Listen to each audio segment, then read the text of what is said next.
advent of 5G and with autonomous vehicles on the road, we will see a revolution in public transportation and transportation in general.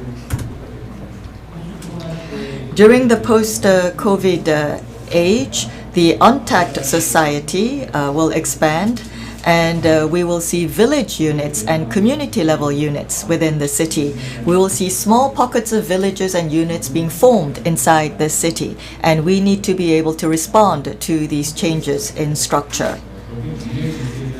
And so when we look at the future city, we need to look at the different elements of urban space.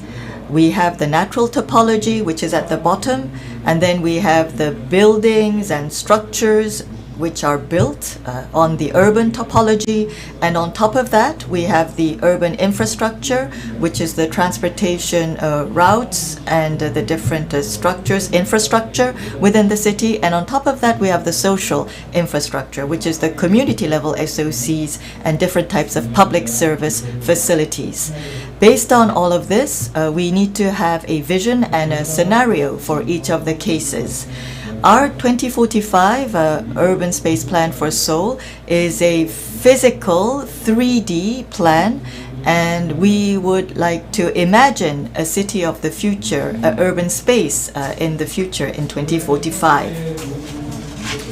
And the first strategy that we can envision is to map out the different projects that we have carried out in Seoul until now. And last year, we carried out a village unit mapping, and we were able to map out on the map of Seoul the different projects that we carried out. And there are many good and outstanding projects that we have carried out, as you can see on this map. And these are like point level projects, projects that are connecting different neighborhoods, many different types of projects. And I analyzed and studied the different projects that Seoul carried out. The individual public facilities are of high quality, but if we look at their distribution on the map, they are not used well and they are not accessible. So that is why we need to change that. And we have many public spaces that have been created and that are managed, but these different spaces are not really well managed in their different sections. And we have Kium centers and different community center projects in the different neighborhoods. Yet, when we look at how they are distributed, they are not equally distributed, and it's still very disconnected. So most of the public facilities are isolated, the public spaces are fragmented and disconnected, and most of the community local level services and infrastructure are disconnected and insufficient. So we want to connect everything so that connection and rapport can be formed. And we would like to envision a constellation map, a constellation vision of the city of Seoul. So what we plan to do through our project is to find the star of Seoul, name it, and connect it so that we can reinterpret our urban landscape. And we need to look at the different issues, and based on the 4 things that I mentioned before, we looked at the different issues that each of the factors will face. First, for the natural topology, we need to reorganize our city so that we can respond to climate change.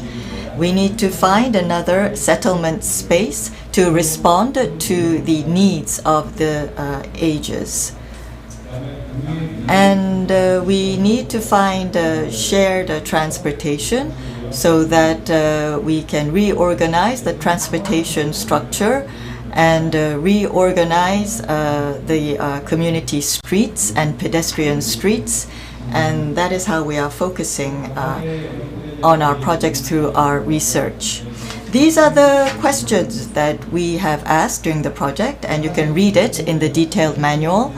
And for the natural topology, as you can see on the left, we need to find a way for the city to connect. Because right now, the natural landscape, the city, and the water, they're all disconnected. And when we find a way to connect them, we will be able to respond to the climate change threats. And we need to look at the tributaries of the Han River and find a way to use them. And this is the diagram that shows us how we can do it. And we're using different simulations and modeling to see what we can do. And when we look at Seoul under 40 meters, we can draw many mountainous areas in Seoul. And when we connect the mountains to the tributaries and the water, there are many things that we can do. And we also have big landscapes and small unit landscapes, but we don't have any intermediate landscapes, and we need to create that, I think. And in the urban topology, we need to look at the buildings and the architectural structures that are in the city.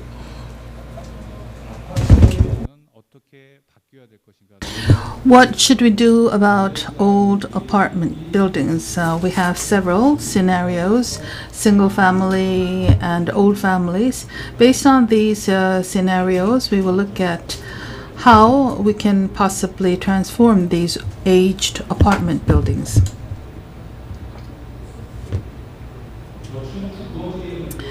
For the low-rise residential buildings, sometimes these buildings are old and we have to do a mapping in order to select the ones for our project.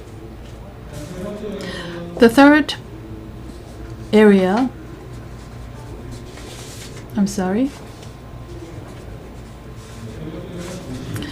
The third area is the urban infrastructure. We look at the transportation structure and the urban structure and its relationship. We look at the streets and how the streets are connected and how people move about in the cities. Look at the city structure that we have mapped in Seoul. There are several issues here, but in the end, these issues were a result of city sprawl.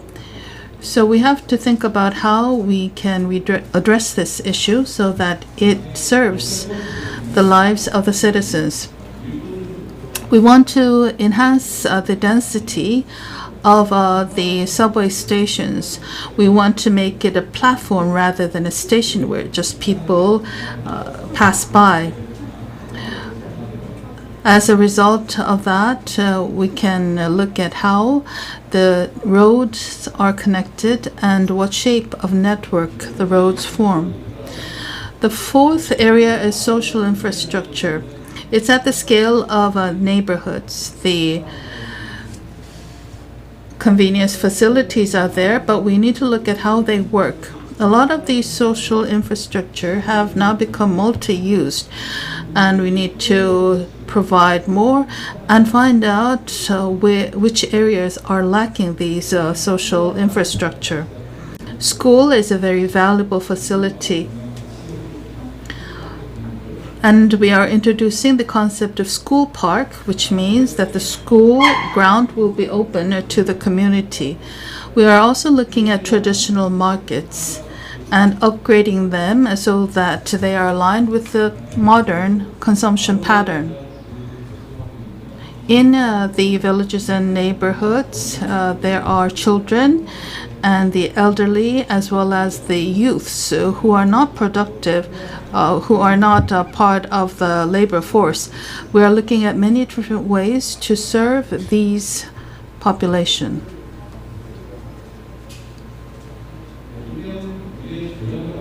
Based on such future strategies, we looked at different items and applied the different scenarios. These are commercial areas. When we make this into a service platform, there are several different scenarios that we can think about. And many of these facilities will change so that they can support the new normal. Several other facilities will be redistributed so that there are no vacuums or voids where services are lacking. Empty parking spaces should be utilized as well. And the lower floors of the apartment buildings can transform into community space. In the commercial space, there will be surplus parking space. These space could be utilized as space for logistics and could transform to take on additional functions. The arterial roads will also be affected as we move toward shared mobility. When this happens, how will the appearance of these main artery roads change as well? Many of the urban structures will go underground, and then what will happen above ground? When there are a lot of vacancies occurring in the apartment buildings, we have to look at how we are going to address this issue. When we connect the parks, what will happen? What will be the new programs? What will happen to the waterfront spaces? And how can we integrate the natural surroundings of the cities with the city fabric? Based on these strategies, our team looked at the various scenarios and did a simulation on the 20 candidate sites. The simulation is now taking place, but it is based on the future strategy that we talked about earlier, as well as the different scenarios. We are going to proceed with the simulation based on the input from other architects as well. These are the various points of the projects, and we hope that the projects will form a new constellation. With that, I conclude my presentation.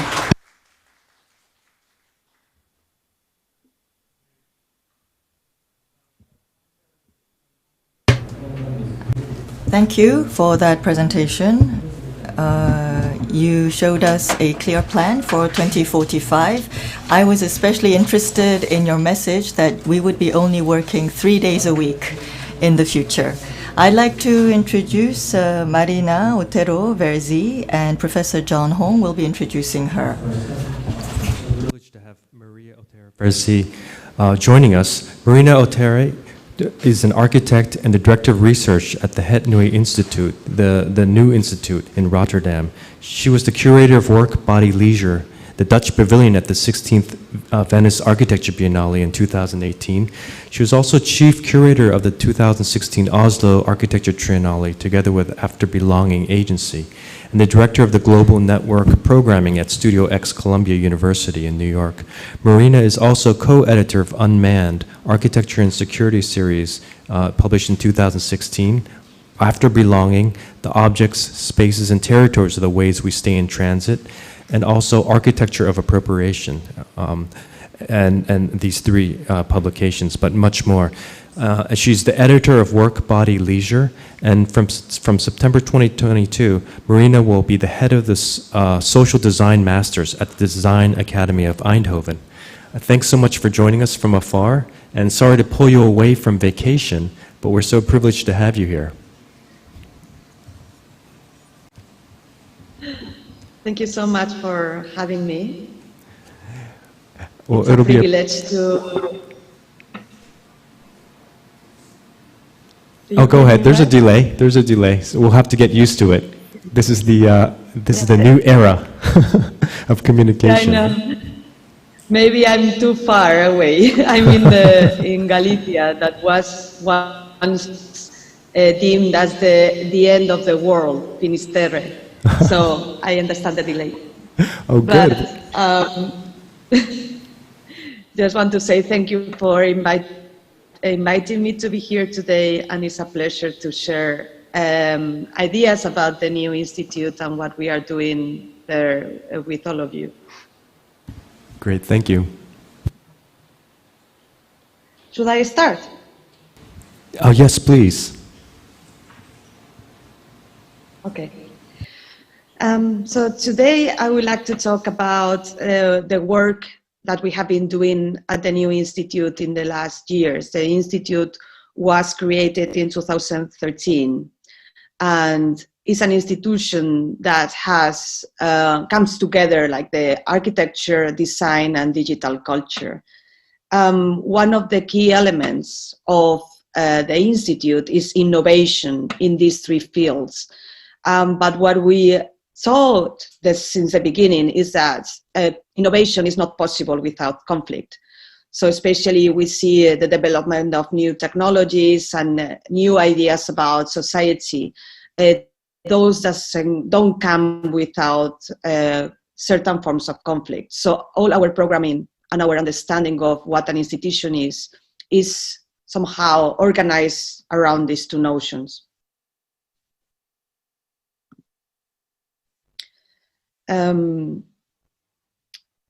So this is the Nieuwe Institute. It's located in Rotterdam.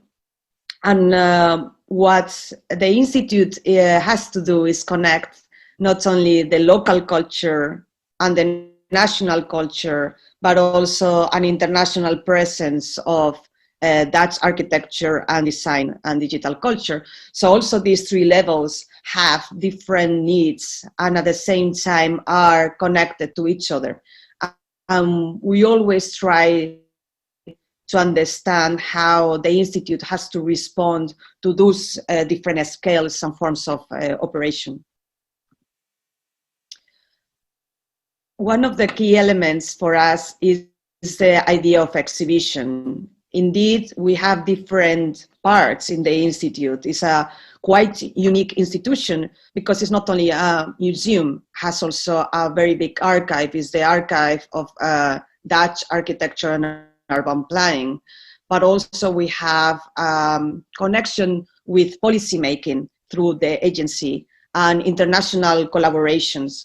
At the same time, we have a research department. So all these elements sometimes come together in a form of exhibition making, but we don't understand exhibitions necessarily as a neutral vehicle of dissemination of ideas, or even as a finished product, a form of display of ideas, but rather as a space for research and a critical model. So many times the exhibitions that we present look unfinished because indeed exhibitions don't start when the research is finished and objects are for being on display, but rather are spaces for discussion, for meeting, for creating an audience.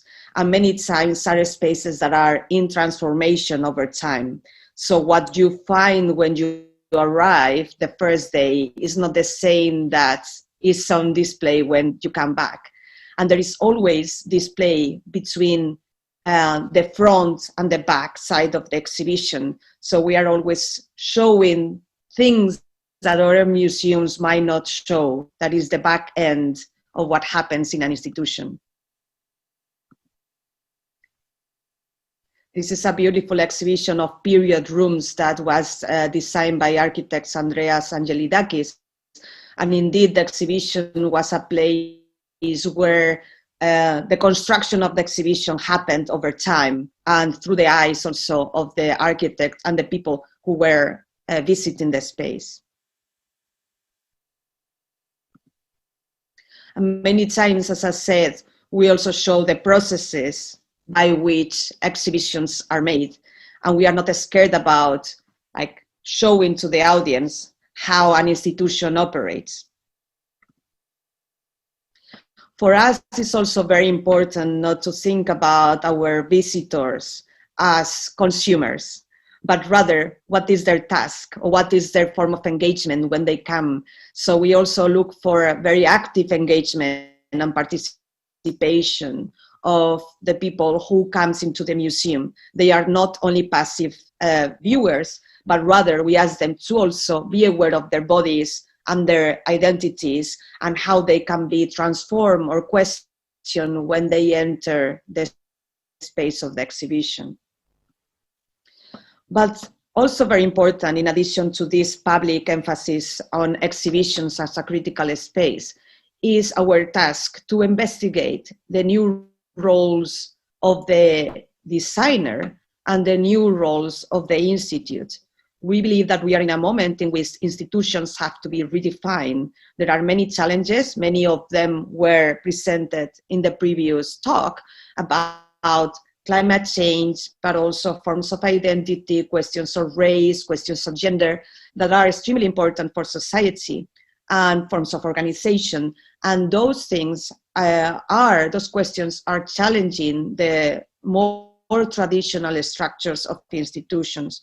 So for us, what is important is that the Institute keeps on being a very dynamic place that is able to respond to the societal questions that arise.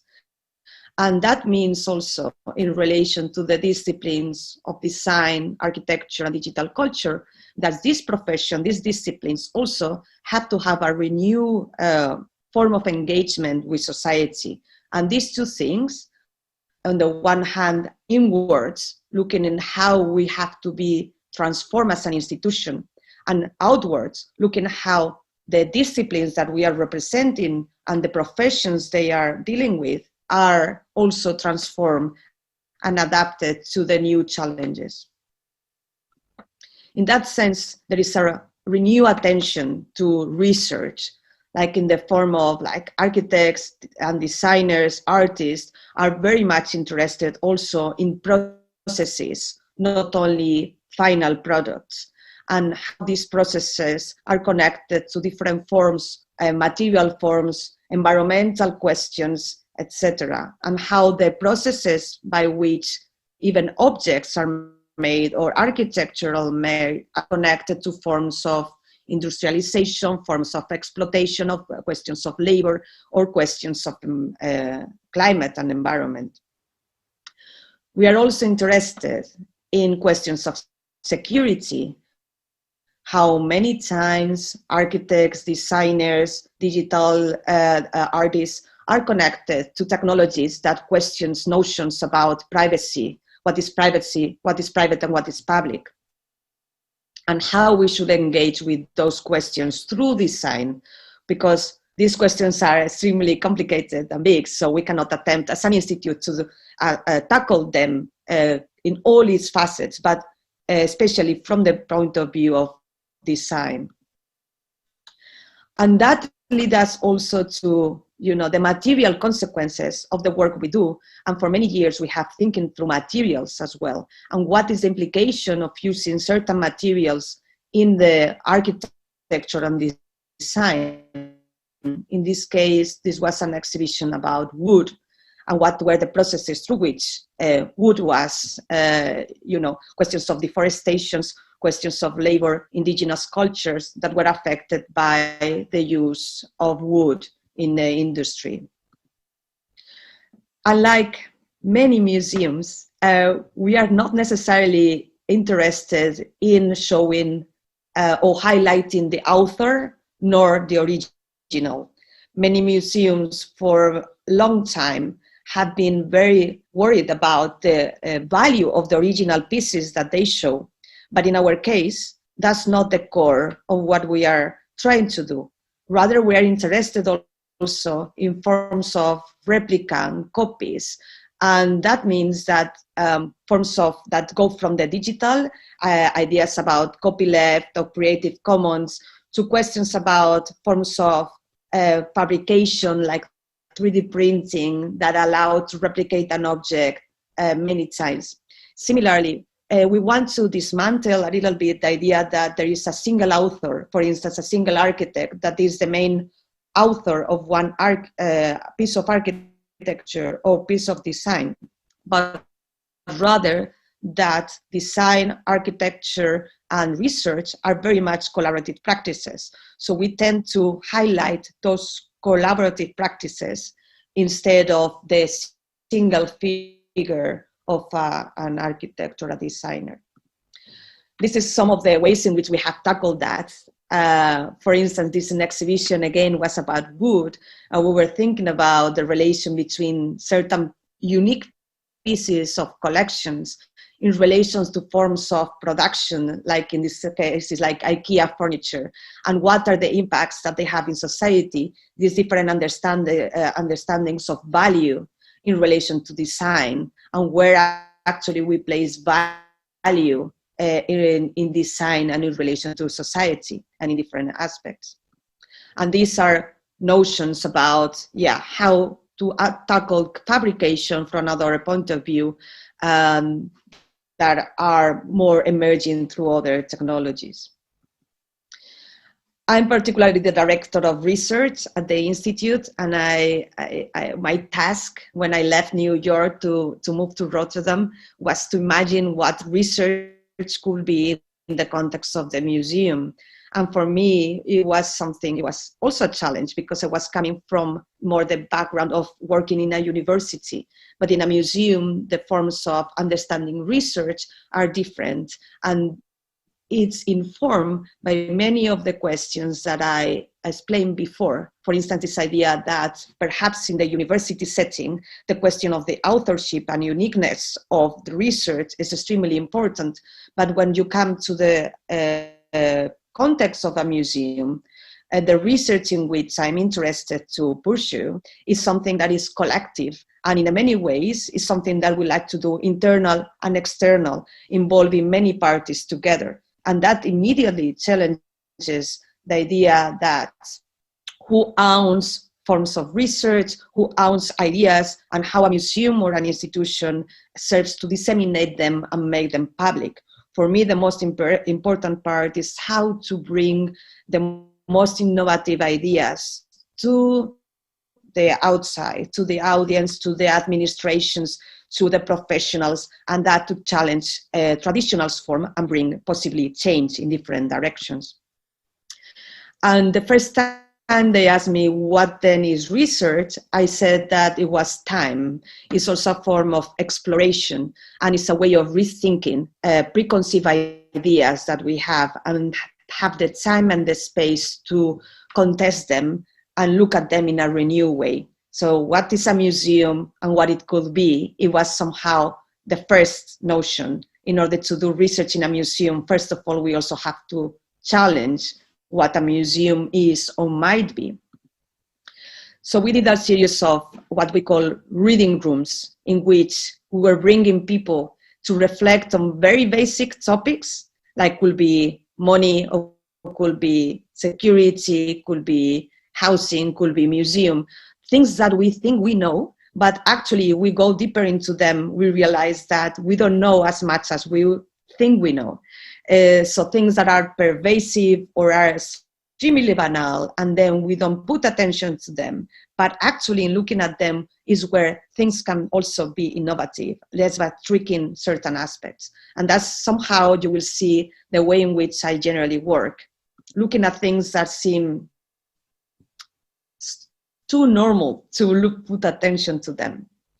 This was a beautiful conversation between Chus Martinez and Beatrix Ruff about the museum, and Chus Martinez imagined the museum as an octopus that have different legs and tentacles, and the brain is not centralized only in the managerial team or like the main actors of the museum, but rather is an intelligence that is collective and spreads over beyond the limits of the white cube. So here you see how the octopus spreads through the city. So the museum is not any longer a confined space, a protective space, but it's rather something that is embodied and is, expanding through the city and bringing different voices in a multivocal trajectory that brings better, more diverse understanding of what culture is, that is able to bring as many different voices as possible, not only the more privileged ones. We also organize a fellowship program, and what we do is we give fellowships for 6 months generally has been for individuals, 6 months in which they can do whatever they want. We are not expecting any outcome. We were proposing certain topics, and in the last years, this topic has been borne out. Was thinking about how our way of working is not only affecting our health, affecting the way in which we relate to the world, but also how our way of working is also have a big impact on the planet, in the way that we are exhausting our bodies, but we are also exhausting the body of the planet. So what other more sustainable ways we should implement in our understanding of work, and to be able to have a more generous way of thinking about us and the planet. In that sense, I like the idea of working only 3 days a week, as you were proposing in the previous conversation. But we always, after the call for fellows, we do a report or research about the applications we receive in order to change the conditions for the next edition. Something that is very important for us is we don't ask for letters of recommendation. We don't ask for a CV. We are not interested in what is the trajectory of the applicants. We are interested in the ideas they have and what is the methodologies they want to use. And we put emphasis on that, on the methodologies and how innovative these methodologies could be to create new knowledge. So you can see this is the first edition. We got different responses from different parts of the world, and we realized that there were certain areas that were not present. So we actively try to find ways in which we could be more open, and like our call for fellows, our ideas, or these opportunities were available for more people all over the world. This was the different number of applicants. At the beginning was very much Netherlands based, which is logic as we are based in the Netherlands, but this is also an opportunity for us to bring researchers from any other part of the world and learn from them as well. So we want to be as wide as possible. This is also a condition that we are not interested on a particular age for applicants. We think research could be something that is done by many other people. So we were happy to see that more mature researchers were also applying, and that is also, we don't put an age limit to the applications as many other institutions do. These are the type of people who applied, like architects, designers, artists, and what they were interested. And you see, technology, material culture, etc. They were quite present. So we were analyzing all this information. And then what were the keywords that they were used? So research, new, or art, architecture. Some of them are quite interesting because you could see revolution was one of the keywords that were used in the applications. There's also the periods in which people is interested in doing research. And obviously we are very much towards the contemporary, also because of the type of work we do at the Institute. And this is just for fun, perhaps, but to understand what were like the typography that most of the applicants were using. And you see Helvetica is the preferred font by architects and designers, surprisingly. So we will see like how we are operating most of the times in the same field and context of references, and how we can change or challenge that as well. And I was talking about this notion of burnout and this idea how we work together, how we work and exploit the planet in order to produce more and more. And those ideas also came in the pavilion for Venice that I curated in the last edition of Venice Biennial, and it was called Work, Body, Leisure. For me, it was a privilege to be able to curate the Dutch pavilion in Venice, because it's an honor, but especially as I'm not a Dutch national, I'm a Dutch resident, and I studied there and I worked there, and I am very happy to be working in the Netherlands and living there, but I'm from Spain. So also I found like the responsibility also how to represent best the Netherlands and the values that I think the country can offer in relation to these notions. And at the same time, what it means these days to make a national representation, who is actually present when we represent a country and how is not actually represented there. So these questions were very much indeed thought through the process of the pavilion. And it's also one of the main tasks we have as an institute, how to represent Dutch culture abroad. And it's something that, you know, we have to deal with questions of nationalism, but also questions of how to represent the variety of voices that the Netherlands has, the variety of bodies and points of view. So there is not always just one unique understanding of the country. So this was what you will find when you will enter in the Dutch pavilion, an orange room made out of lockers. And it was interesting. I remember that I took my sister with me because I was proud to be in the Venice, and I asked her if she can come with me to visit the pavilion. And I took her here, and she said like, so we are leaving our stuff here and then we go to the Dutch pavilion. And I was like, no, this is actually the Dutch pavilion. So I think that was something that some people experience. They will face this endless locker room and they wouldn't know what was about. But it was a place that will unfold itself. So behind these lockers, there were many different other worlds that were unfolding. Some of them were only research material that was hidden in the lockers, but others were actually rooms that were behind. For me, what was interesting about this locker room, it was to represent the Netherlands in a way. It's a very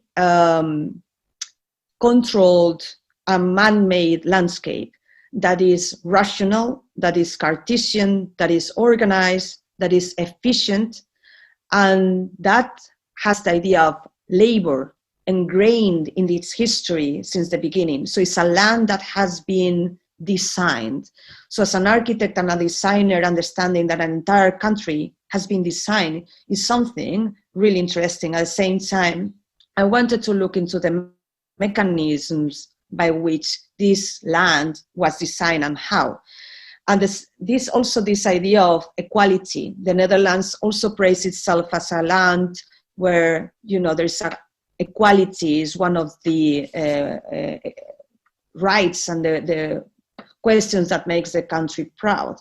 So this idea of like this collectivity that is made of individuals, like these kind of lockers, that they have equal opportunities, but at the same time behind them, there is also very specific conditions and very different stories. So this is one of the thoughts that were not explained. I'm just sharing with you to understand the process now. And each of these rooms, we're talking about different stories of work and leisure and the bodies who are affected by them. So one of them is Constant, the artist, one of a major figure in Dutch history, but in general also has been a source of inspiration for many architects, designers, and artists. Constant imagined New Babylon, that was a place, a city that was only for play. No one was working. And it was possible because all the processes were automated. So because every process was automated, the inhabitants of New Babylon could dedicate their time just to play. So it was an ever-changing environment that was, each person will become a designer because you could design your own space. Extremely sophisticated notion that happened in the 50s and 60s. And now we are in a moment that it could actually become true. But what happened is that Constant was looking at this project for decades, and his enthusiasm at the beginning very quickly transformed in something different, because he understood that bringing this innovation, this idea of like eradicating labor or liberating human bodies from labor, wouldn't necessarily eradicate violence, that in certain ways, human society is connected to forms of violence. So his otherwise very optimistic approach to the city soon became a space of conflict, and his drawings started to be populated by scenes of crime or murder or protests, demonstrations, etc. So for me, that was a lesson to understand how much certain forms of innovation and technology could actually bring, new ideas about society, but at the same time, forms of conflict. And Constant was a thread that was connecting these other ideas on other works. This room was conceived by Mark Wigley, and he was looking into, these different tensions that were inherited to the work of Constant. And this is not an original painting by Constant. Actually, it's a reproduction made by a robot, which was quite accurate and very well done. Talking about labor and the transformation of the land and bodies, it was inevitable to talk about a question that is also very present today all over the world, but also in the Netherlands, that is the history connected to slavery. So Amalala talked about the doors of no return, these doors that were in the African continent and from where many people, bodies were captured and taken to the New World as slaves. And obviously, European nations have been benefiting from this forced labor for centuries, and a lot of the wealth that we have is connected to these forms of labor that also allowed for industrialization and accumulation of wealth that actually created the cities where we live now. So this was a reflection about, on the one hand, thinking about Constant and this city where many people is free to play, but there are other bodies, in this case automated machines, that were needed to sustain that system by performing the work. And obviously we are talking about machines, but we have to remember that in the past, many bodies, human bodies, were not understood to be human. And so we were always bringing questions of history and understanding of what we mean by bodies that are human or not human, and how we exploit them in order to gain and transform the environment, whether they are animals or plants or humans or machines.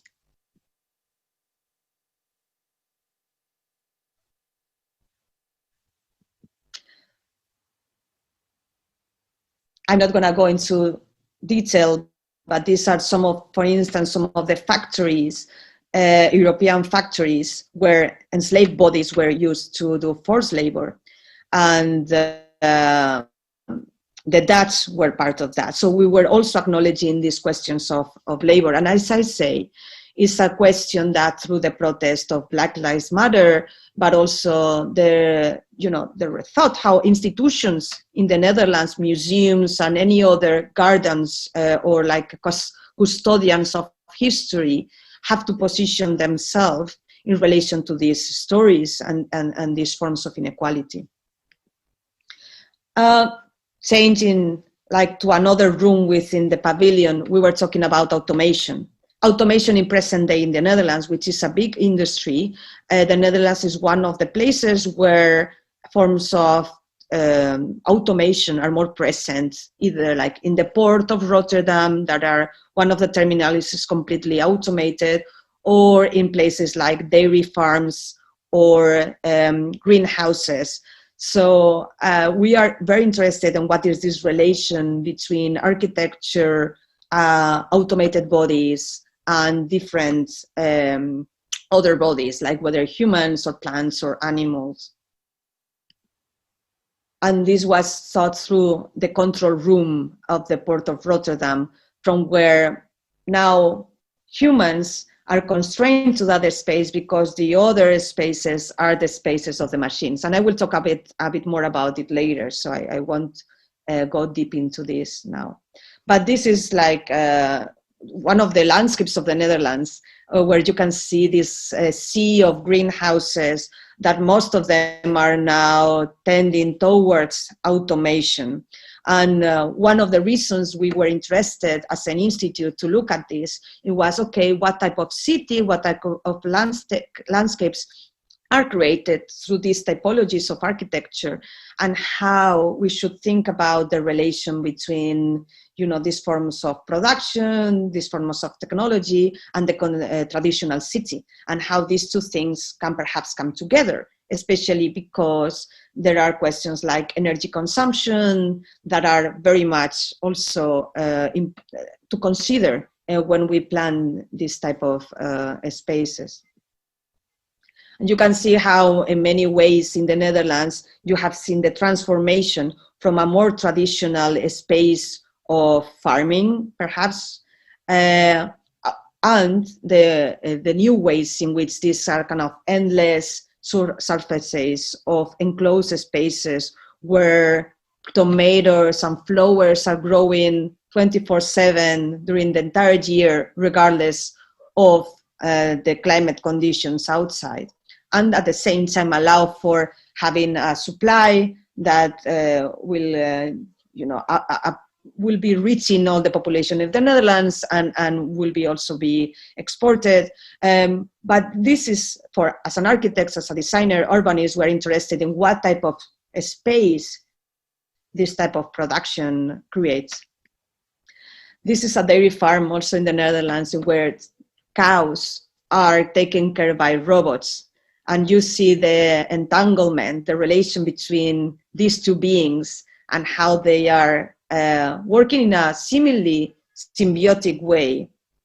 In many ways, there are very interesting forms of relation between the cows and the robots that are there to serve them, but also to control them. You see the color that the cow has, obviously is measuring the temperature, the number of times by which this cow has been eating or has been moving, and that allows also the farmer to have a different relation with the space, the animals, that before. Now it's more like a control room where you can see animals or these animals through database. So in a way, animals are transforming data, which is also a kind of transformed relation with the beings that we are surrounded with. And the pavilion where, as you can see, we shift from different bodies, like what is the relation between technology and cities, technology and forms of labor that were also enslaved bodies, forms of relation between technology and plants and animals, and also we wanted to bring the question of gender. Obviously, there are always a gender gap when we talk about labor. And this is the manual, the Nieuwe. It's a very well-known manual used by architects. And you can see how domestic labor is always portrayed, in this case, and in these editions that are the editions we have in the archive, with a female body. So there are certain bodies that are supposed to perform certain labor, and we have just taken it for granted. Many generations of architects have been designing spaces according to manuals like this. So we also wanted to think through those sides and what it means, and how questions of gender could be part of the Institute, inside, as I say, looking inwards and looking outwards, and especially in a profession like design and architecture, where there are many female designers, but at the same time, the profession or the success of many professionals doesn't reflect that much this the female professionals that are involved in these activities. And I bring that too because many times technology has been seen as a liberating agent. So we thought that when technology will also bring to the domestic space of the house, will serve to liberate us from certain tasks. But what we have learned is that many times what has happened is that technology has reinforced certain bias, certain notions about gender or forms of diversity that were present. So not always technological developments are liberating. in many cases are confirming or reinforcing certain stereotypes and certain forms of exploitation or exclusion. So we also have to be aware of those conditions. This is a sex robot factory. And I bring that because we were also talking about the relation between the Netherlands and the red light district in Amsterdam. And, you know, the Netherlands has been always bracing itself because of being an open culture and what it means to allow, for instance, sex work and regulate it. And there were many reports that were saying that soon this type of sex work will be performed by robots. So we were interested in understanding what that will mean. And we saw how many times the technology is also that reinforcing certain ideas about the female body and how, what is the relation between different genders. So we were working also with technologies that works with connected to ethics and technology to understand how certain developments affect not only the city, whether it is like self-driving cars, but also forms of diversity, gender gaps, and so on, how the engineers that are now designing technologies are also inserting their own bias in designs that then will affect the development of society. There were also very joyful moments in the pavilion, so not everything was could be considered as a more like science fiction catastrophes. But there was this space designed by Beatriz Colomina that was about how the bed has become a space for labor. And I think now that we have been, many people around the world have been confined in their places, how the domestic space has become a place of labor. And that was one of the notions that Colomina was exploring through the performance that Yoko Ono and John Lennon did in many places, but also in Amsterdam in the 60s, when they did the bed in. And what she was saying is that they were protesting the war and they were protesting the way in which society operates, also labor conditions, the way in which we self-exploit ourselves. And they decided to invite journalists that they stay in bed for days and invite journalists to give interviews that talk about these questions. But by doing that, they were transforming the bed in an office space as well, in a working space. So she was interested in this notion that nowadays has become so pervasive. There are many studies saying that many professionals actually work from bed a large number of hours. And now that we have been transforming forcefully our spaces, domestic spaces in office spaces, and working through Zoom or any other technology, this has become even more true. So what we did is replicating this room, hotel room where Yoko Ono and John Lennon stayed in Amsterdam. And then Beatriz invited many different architects and figures in the art to talk about this transformation of understanding of labor in relation to the domestic space and the transformation of the notion of office space as well. So it was a marathon in which everyone was wearing pajamas. It was kind of a very, very fun day.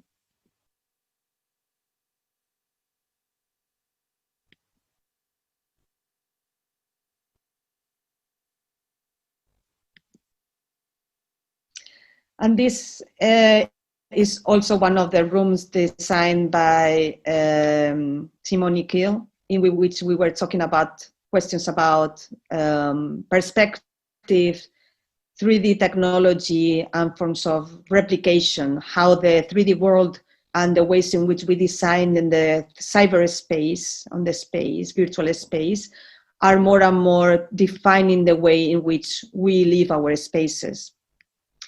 But there was also this question that I talked about at the beginning, that was the relation between being, what it means to represent a country in the context of a biennial.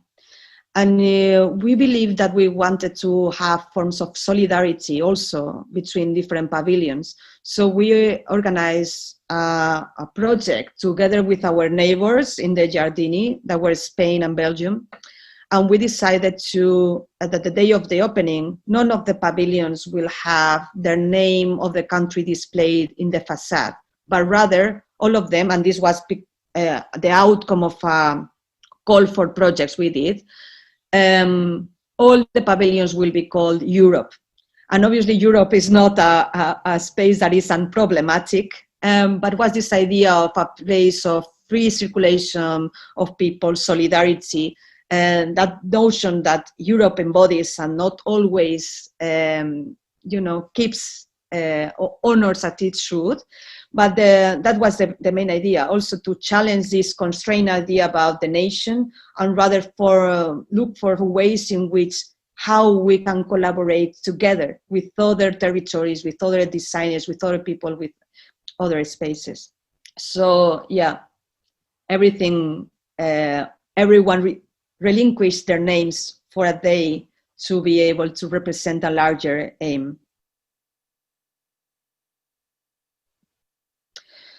And one of the questions that is important for us is history, but also the present and relation between present and history. And as I said, we have a very important archive that has architecture from the Netherlands. But when we look closer at the archive, we also realized that more than 90% of the documents we have are owned or come from male architects. So for us, white male architects. So for us, that was something that we knew that we have to look through.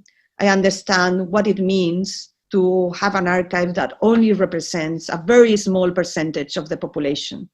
And we started to do a series of archive projects. And now our aim is to bring new ideas and new policies to the archive, so it's able to represent the notions and the bodies that are actually transforming the country and its landscapes, not only just a few ones.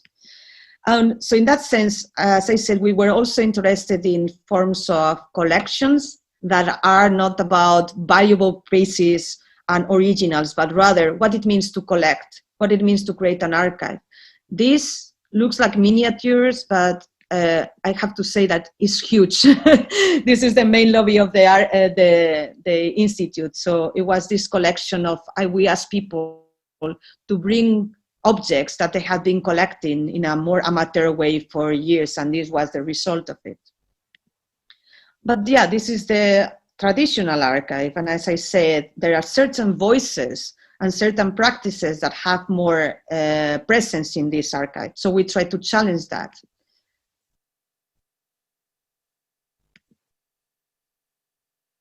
Through different activities.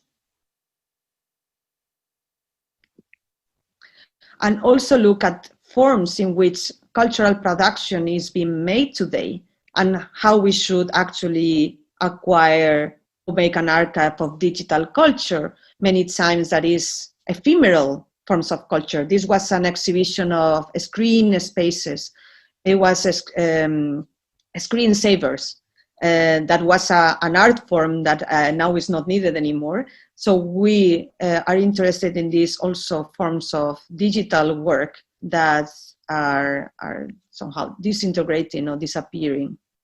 And forms of collecting that are more connected to our daily practices. We are all the time sharing, archiving, accumulating information and images. So this also makes us rethink what actually an archive or a collection should be.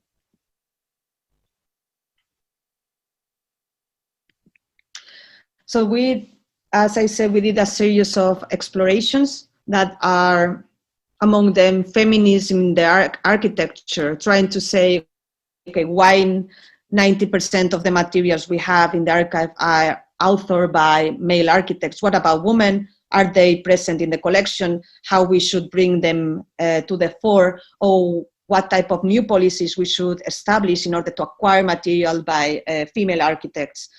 We also think through querying the collection, so and also questions about squatting that I will talk very briefly. But obviously, we are also thinking about the colonial past of the Netherlands and how to bring those notions also into the archive to have this legacy presence and reflect upon it through public conversations. I apologize because I'm gonna go very quickly through this because we don't have time. But this is a project we did about squatting, and it was already presented in South Korea before last year. And the main idea was to acknowledge actors that are key in transforming cities through architecture, but they might not have a degree in architecture. So it was a way of two main goals. On the one hand, acknowledging those actors that are fundamental for the transformation of cities, that are perhaps not professional, and on the other, to tackle the question of housing that obviously in the Netherlands, but many other places in the world, should be a right. But right now, many people have a lot of difficulties to access a house because of the market-oriented policies that cities have taken. So for us, this was a twofold goal to have a conversation about these issues.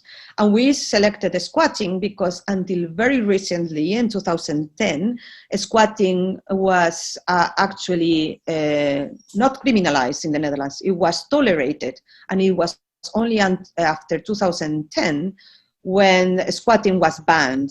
And for us, was like, how come it was possible before to have this idea about the rights of housing, and that maybe now is not present, and what has changed in our conception of housing and cities to make that change possible. So we recover the history of squatting and how many times these movements allow for preserving very important monuments that were endangered by forms of real estate or city transformation. So by occupying and saving them, they made them possible to exist today. But also, we were interested in how squatters were bringing out different notions of domesticity, like collective forms of living that now are even, part of the market. So this kind of co-working or co-housing, but in that moment were very radical notions about how to live together under other conditions that might not be the nuclear family. So we were really interested on that too. This was the law by which in 2010 squatting was banned, but still there are some spaces that exist. And what we did is documenting these spaces and bringing them to the archive in order to also give them value to these forms of architecture production that are not normative, that are not done by professional architects, but still are fundamental for the ecosystem of the city, for allowing different forms of living together and different forms of existence within the city. And I think I'm reaching my limit, so I just will go through some images very quickly.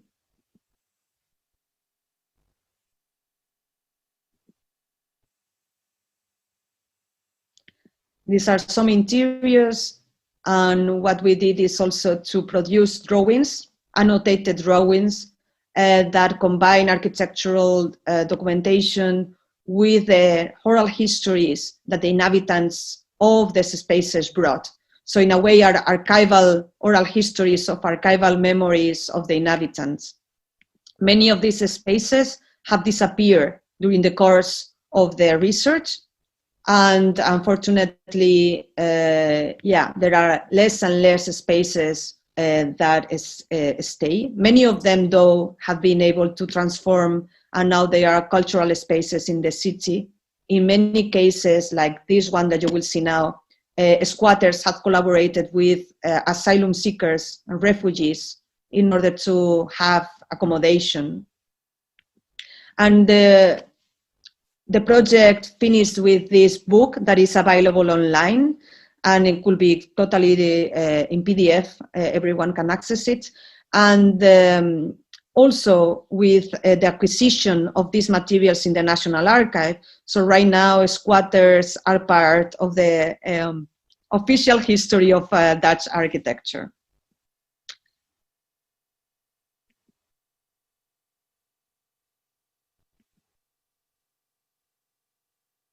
In many ways, we as an institute, and with this I think I will finish, we were interested in this conflict and innovation. In a way, comes here very, very evidently, because we are an institution that is funded primarily by the government, and obviously we have a responsibility towards that. And by doing this project, we were in a way in a conflictual situation in which the same government who decided to ban squatting is the same government that is funding us, and the Institute is supporting squatters by acknowledging their value. So, but we think that is important, and so far we have been always, this type of forms of engagement with culture had been very well allowed by the government. I think that's something that I have experienced in the Netherlands that I have not experienced in many other places, that the possibility of doing even more activist work within institutions, even if they are funded by the government. And to me, that's something that that's one of the reasons why I work in the Netherlands, because I'm able to do things that are, you know, innovative, that could be controversial still, and they are able to be developed in the country. Of course, there was this tension between an institution that is funded by the government is actually promoting a practice that is criminalized by the government. But there are many ways in which we try to challenge those questions and bring them to create a public conversation. For us, the most important is how the Institute can become a forum for discussing important questions, whether related to technology, related to climate change, related to housing, and how we can be this voice that allows for a conversation and possibly, maybe, policy changes as well. So that's it. Thank you so much for having me today and allowing me to share all these experiences. Great, thank you. 네, HNI의 다양한 활동 영역을 보여주신 Thank you for introducing the different activities and programs of HNI, and I hope to see you next year at our Urban Architecture Biennale. And next, we would like to see a video about 세종로 7017.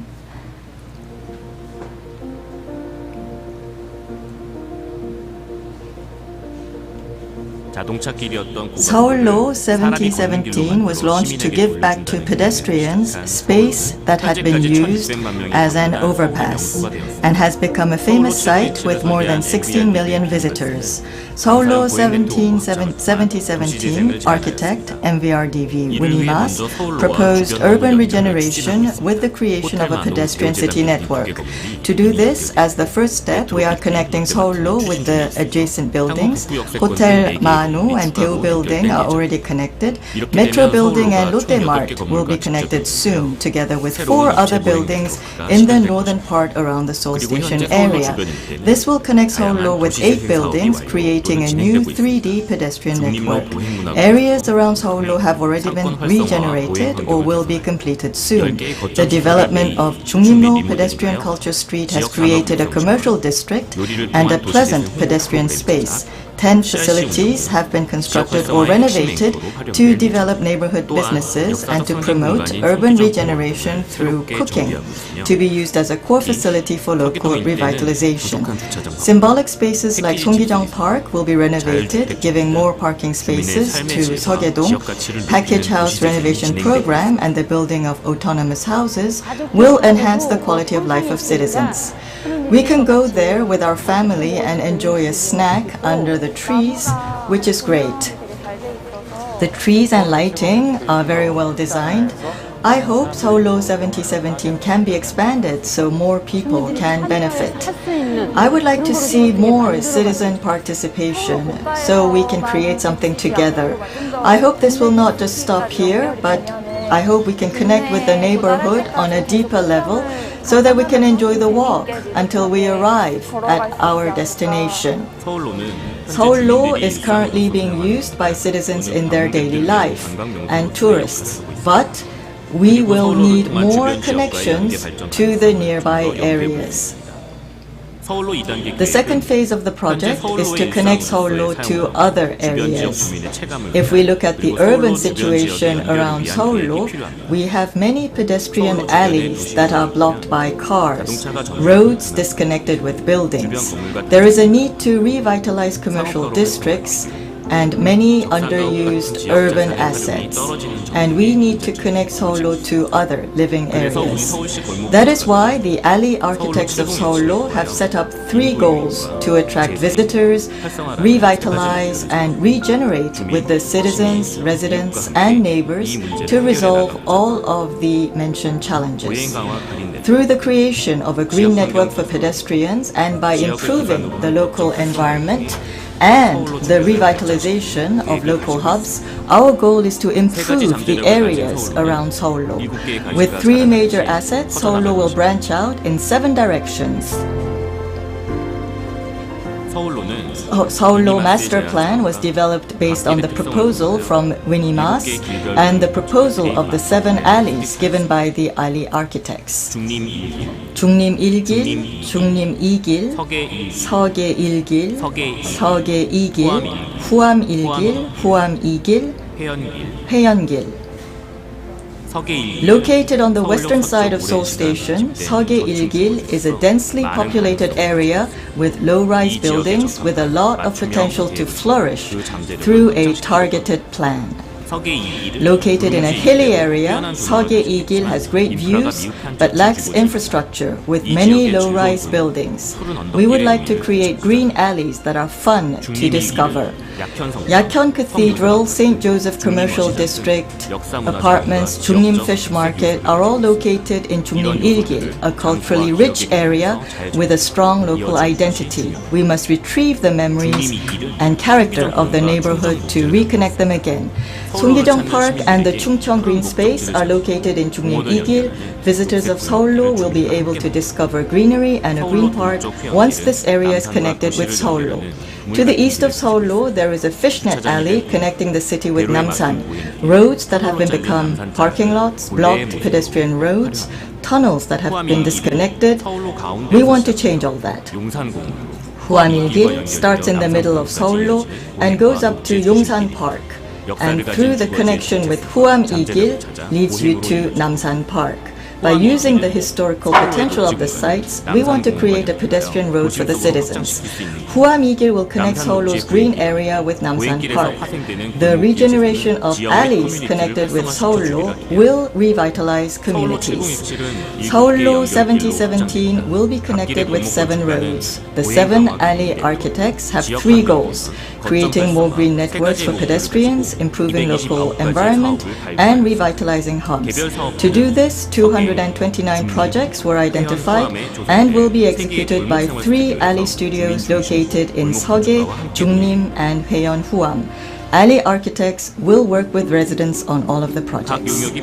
When each service is contracted individually, residents are unable to participate in the process, and the overall design is not well integrated.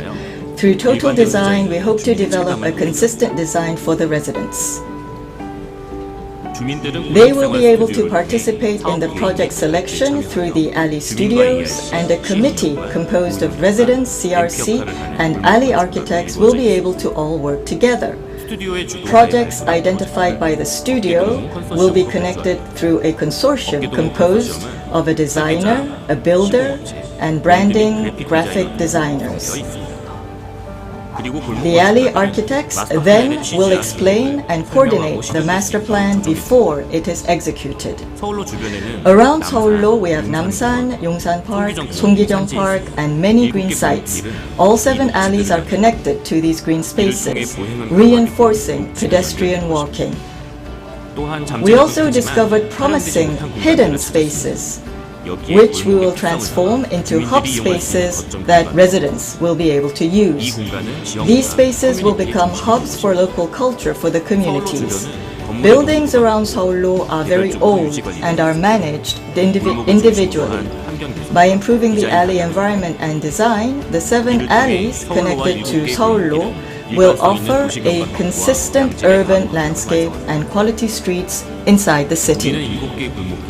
Our goal is to reinforce pedestrian space, revitalize hubs as a destination, and improve the local environment. 4 projects were launched in 2019 and 2020. 10 projects will be executed, and these projects will be expanded into many different projects in the future. The 229 projects will be the seed that will be planted in the alley studios and grow into a Seoul 7017 forest.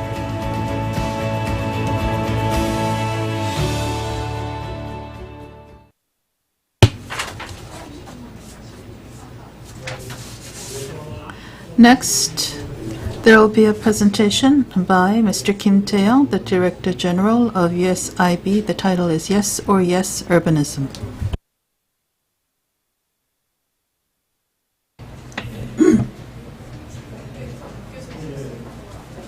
Could you put up my presentation, please?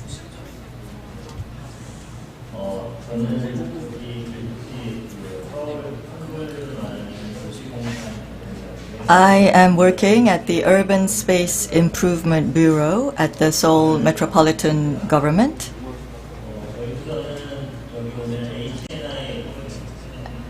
And we listened to the HNI project presentations, but like HNI in Seoul, we operate exhibition space, and we have many ambassadors with us here today. We are in charge of the Architectural Biennale next year. But our main role, as you have just seen on the video, is to plan and execute many of the main projects in Seoul. And this is the title of my presentation. I would like to introduce some of the major projects in Seoul. And since we need to introduce many of the urban projects of the different cities, I would like to do that for Seoul. And this is my title, Yes or Yes Urbanism. Yes usually has a positive connotation, but when I put a question mark after the second yes, then it can be controversial, and some people may not be sure. That was what I wanted to reflect. And yes is not always positive in the Korean context. When somebody asks a question, according to the question, the yes can be an opposition to the question that was raised. And when we say yes, usually we could say yes or no. But I put yes or yes, meaning we have no choice. We have to create a new type of city, and that we have no choice.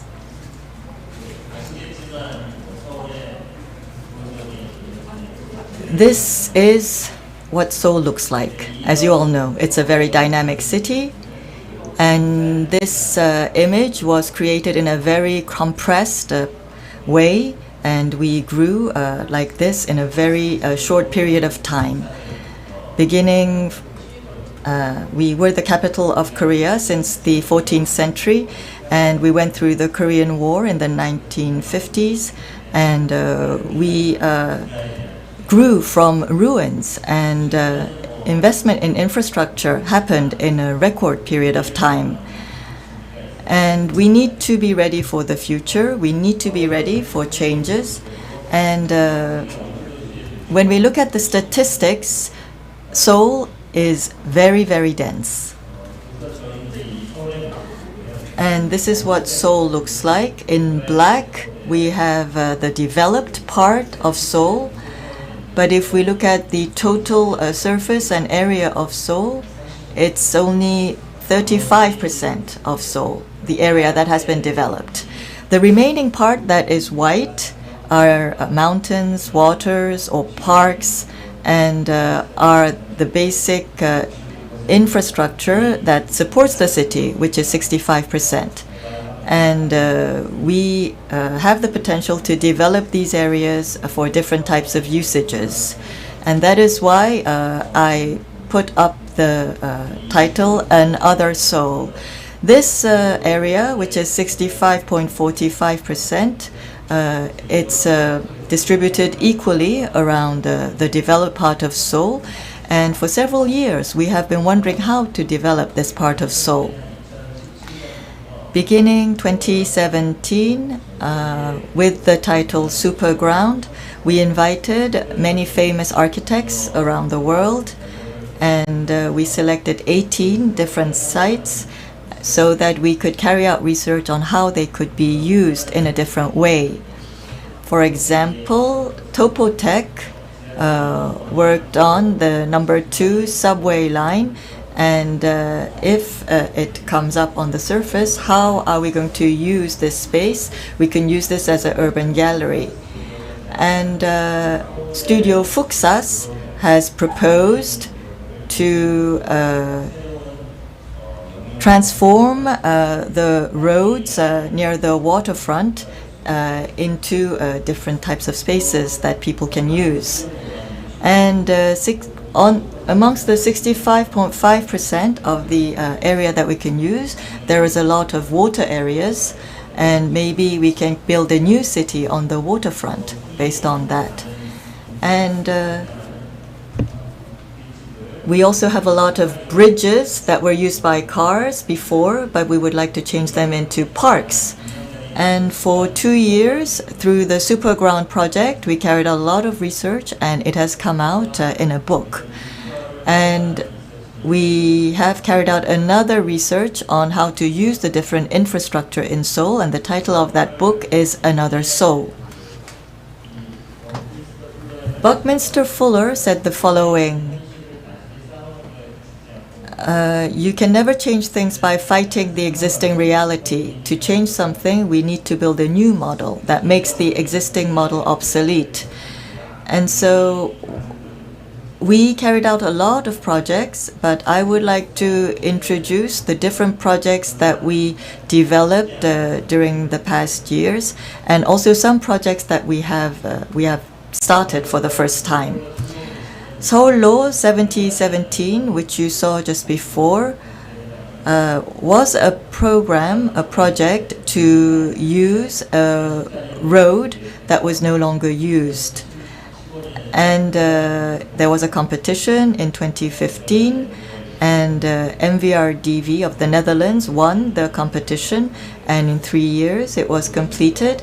And as you saw in the video, based on this road, we would like to branch out in 7 directions. And there are many roads in the 65.5% which we haven't been able to use. We want to use this traffic island for new space. And we want to expand the road, and this is a Shinne IC. We would like to cover the road in order to build a new city. And we had a competition in 2019, and it's in the process of being built. And recently there was a competition based on our research, and we would like to transform a public bus garage into a multi-level complex. And so, as you can see, we would like to transform not only the roads, but small overpasses and small spaces that are underused or not used at all. And we filtered out about 200, and we have 6 spaces on which we would like to do some testing. We made a prototype and master plan as well as guidelines. As a result, we came up with 6 prototypes. For example, the first is the station at Oksu that will be transformed into new cultural space. In the Imandong area, a new space will be created without much cost.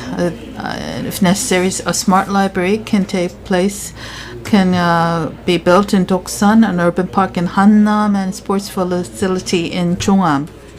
These are the projects that will be completed this year. The Oksu project was completed in 2018. It has opened and is being used for community activities. The Imun project was completed a while ago, and it is being utilized as a new outdoor space. In the 65%, the waterfront accounts for a large portion. This is the Tancheon near the Jamsil Gymnasium, and the Tancheon River will be transformed. This project was based on a competition that took place last year. The MVRDV of the Netherlands, which was responsible for designing Solo, won the competition. In Hangang, as you probably have seen, there are about 35 bridges. The Hangang is very wide, unlike Thames or the Seine, so it's very difficult to cross the river by foot. We thought about how we can build a new infrastructure here. This bridge is the oldest bridge on the Hangang River, and the project will create a new pedestrian program. The competition is now taking place. The north side of the bridge will be based on this new idea and will be a continuation of that project.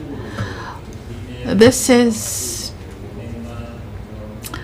the Jamsu Bridge, or the underpart of the bridge, where cars and pedestrians and bicyclists are traveling all together right now. It will be transformed into a complete pedestrian-only space.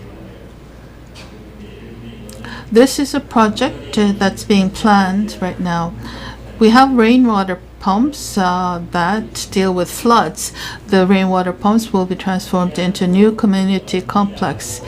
This is a place called Yeonhee, and it has a rainwater pump as well. This station will be made into new space. This is the actual project that will take place, and it was based on a competition in 2019, and the architect is designing a new program titled Low Carbon Life Pump Station. Rainwater pump, which is part of an infrastructure, was planned for 2017 to become a complex for commuters. The title of the project is Living Infrastructure. The final project is about underground.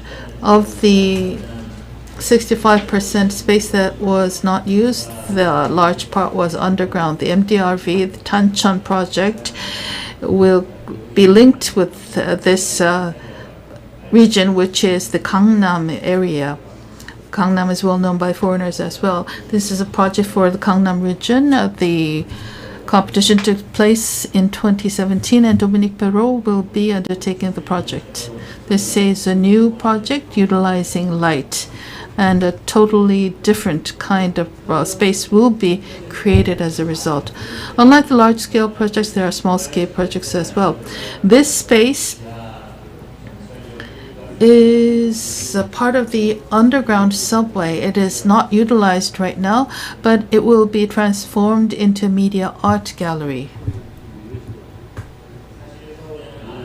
In Seoul, there's a large amount of underground space, and right now we're building a master plan that will be connecting these underground spaces.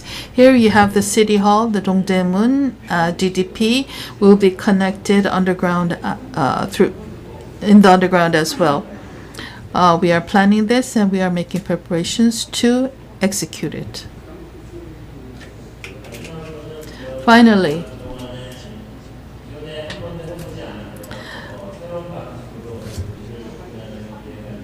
among these totally new plans, the underground portion is very unique, and we did a pilot project for this underground project because it was never done before.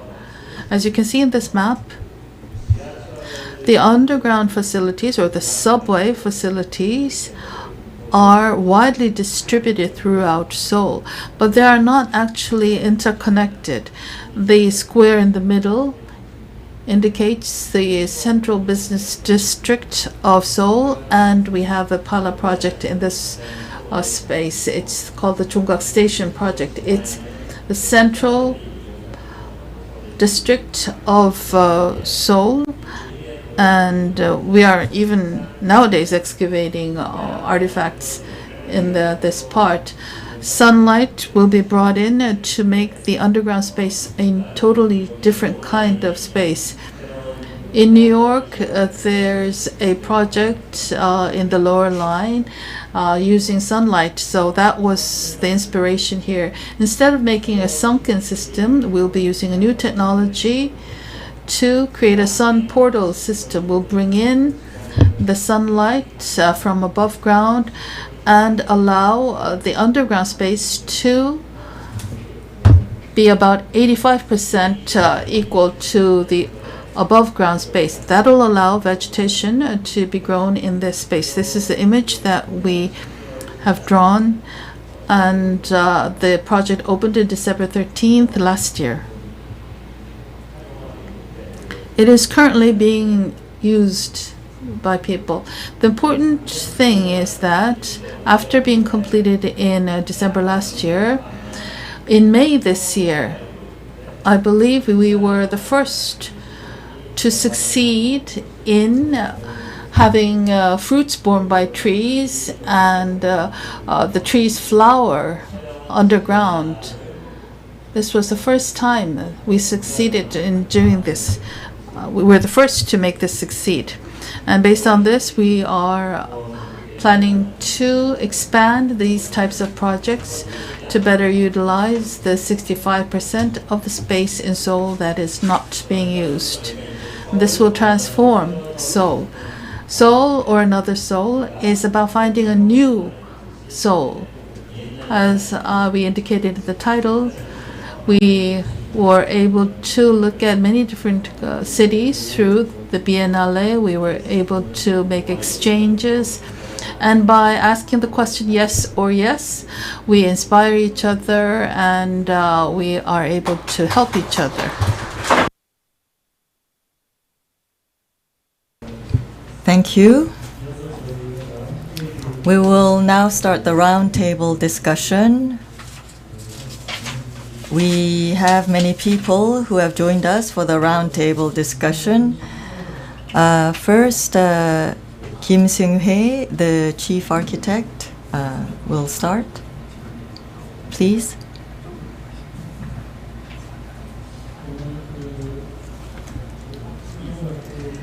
I would like to thank all of our speakers for a very interesting presentation, and the topic of the exhibition and city as verb, the theme of the seminar, the symposium, are all very interesting.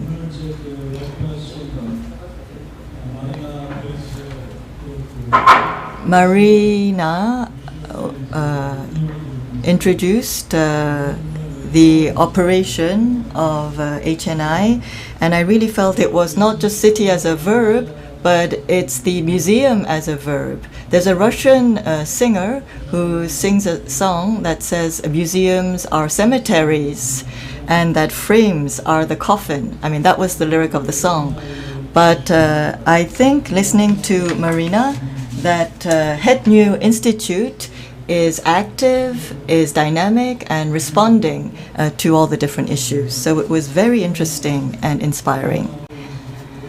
Responding, moving, and breathing together with the society can happen inside, within the scales of the museum, but can also happen within the scales of the city. As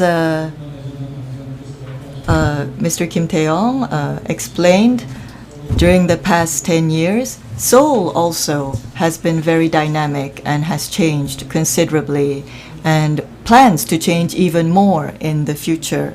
And he explained this in detail with his PowerPoint presentation. And Mr. Kim Zukyung also talked about Seoul as a city which moves and is dynamic, but in what direction should Seoul go was his question, because it's not just necessary to be moving, we have to know where we are moving to, in what direction we are going. So through the 3 presentations, we were able to look at how a small institution, which is a museum, can work on the different societal issues, and how within the city we can respond to the social issues. I have a question for Professor John Hong, actually. The exhibition will close today. The symposium will also end today. When you planned City as Verb, and when you planned City as Verb, the exhibition and the seminar, as the person responsible for the planning of the event, could you reflect and give some comments on how you feel about it? Question thrown at me through these, so I'm not prepared. I don't know what this whole thing is about. Actually, it's gone so far beyond what I expected, actually, and the reason why the idea of verb was put into the mix here was because we always think of our city as fixed. That we think of it as nouns, we think of it as infrastructure that can't be moved, or housing that is fixed, or even social situations. I think going back to Marina's lecture as well, social situations can also be thought of as fixed and regressive for that reason. So as long as we start thinking of it as a verb, we can actually bring in citizen engagement. So that was the whole purpose of this thing. If we could think of, instead of road or street, we think of moving. Moving is much more about being able to take individual action. There's many ways to move and improvise and creatively experience the city.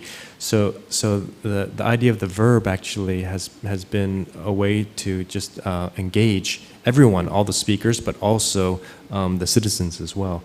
And I think the topic has been expanded so greatly, and I have to thank all the speakers. And so yes, that's my answer.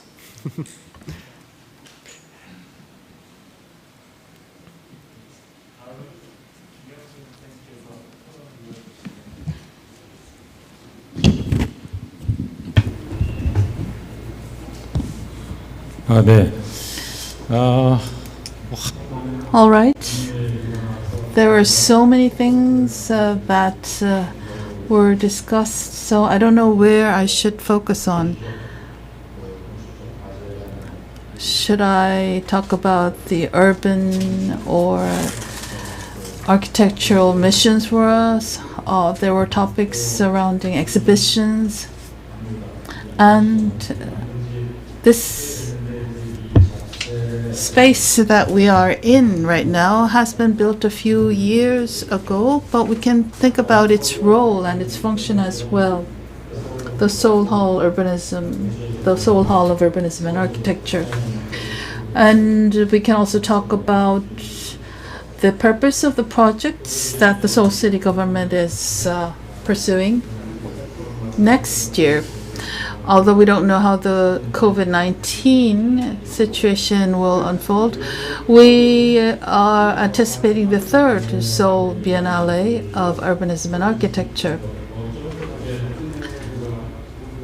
There are several things that we can focus on, but all of the things that were mentioned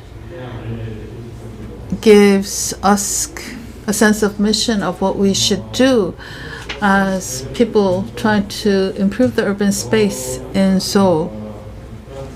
As I listened to the many presentations, after I retired from being the chief architect, I went back to my office. And then I realized that I really had to focus on what I had to do as an architect working out of his office. As I mentioned earlier, what I had to think about was my attitude of how I would respond to the challenges of Seoul. The new role of designers, the new role of institution aptly describe this, because what I should do, what I have to do, is not much different from what I did in the bureau. What I did as an individual architect is not much different from what I did in the bureau, then I have to rethink a few things.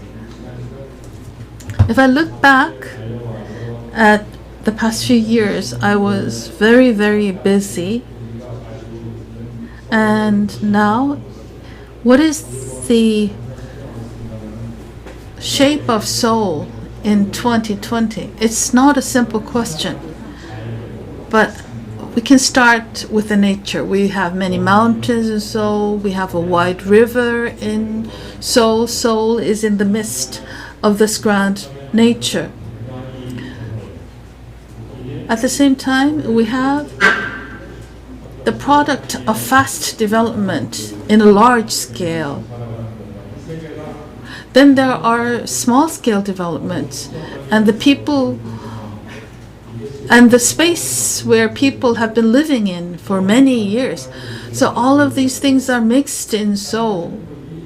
Compared to other cities, of course they have these different elements, but it's not so much intertwined as it is in Seoul.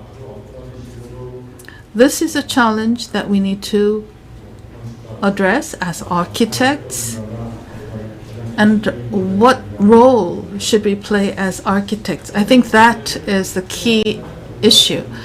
I think there are two main things that we need to do. In the process of development, we often say that while we were busy developing and growing, we built these systems and institutions.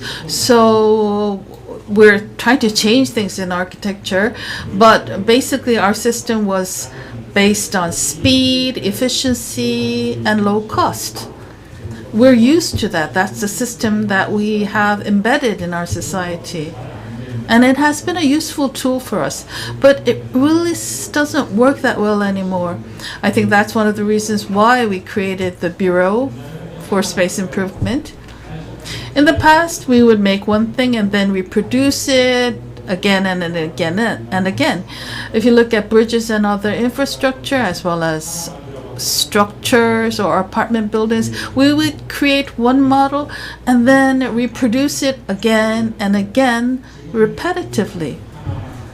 This doesn't work anymore. Now we have to make individual things differently and make them unique. That requires time, money, and that has to be supported by the system.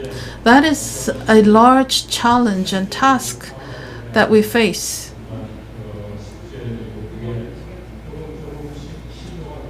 We are making attempts, but it requires further effort. This is something that I can't do as an architectural firm, and that's why we have to come together and talk about it together in this public space. There are some things that need to be done at the system level, but there are other things that need to be done. We have to create individual projects, but as I said earlier, we start with nature that goes through fast development, and then we have fragments. We have the result of development that are all fragmented throughout the city. What should we do? We can simply do a project and place it wherever, but when it comes to a larger project that needs to include the whole city, it's a different matter. The role of designer is what was mentioned, but I think we should think about the new role of designer and the new challenge. If we're going to interconnect elements, I don't think we're talking about connecting the different projects in a linear pattern.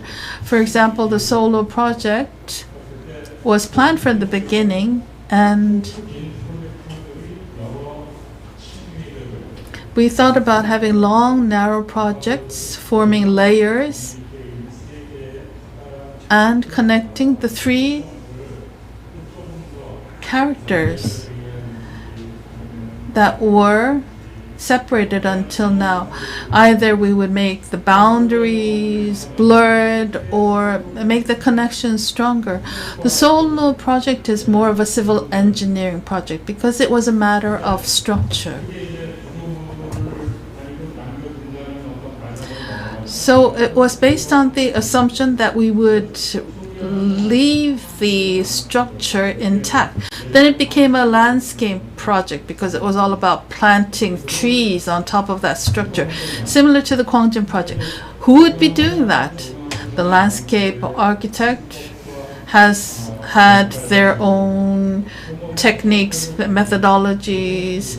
Civil engineers had their own way of doing things. The city had their own way of doing things. The interior artists and architects all had different way of working. So when we're saying new challenge, we're talking about a new attitude towards public projects. We have to start by forgetting where we come from. For example, we talked about the alley architects. When the alley architect establishes himself as an architect, he'll do more harm than good. Because his role may not be to construct, but to demolish. Who's responsible for demolitions? We didn't have that role before. It's the same for planting trees. The new challenge is about breaking boundaries between different disciplines and creating a new methodology. We have to keep asking these questions right now. As I run my own agricultural firm, I don't think I'll have another opportunity to create that kind of project for the city. But this type of project is what we actually need. And NIA or HNA, I think the name changed, but anyhow, this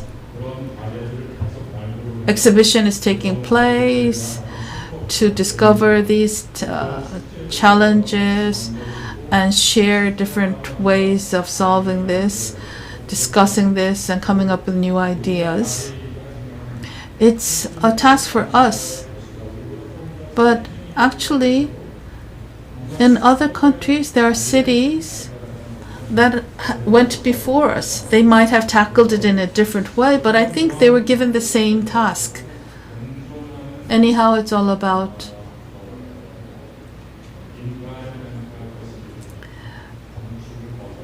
coexisting environmental facilities. It's beyond architecture. It's not landscape per se, but it has an element. It has elements of all of these different disciplines. We have to completely change our conventional way of thinking. For architects, there are architects specializing in materials, some specializing in structures, but we're all working within a given lot. A project in a lot can be done by individual architects, but we're talking about something larger here. It requires a systemic change. Of course, the system will not change unless it is challenged and given a task. We have to find projects, discover new projects. The Biennale of Architecture and Urbanism can be a basis for taking on these tasks. There are so many different kind of things that can be done. But the key is about finding the way to respond to these new challenges.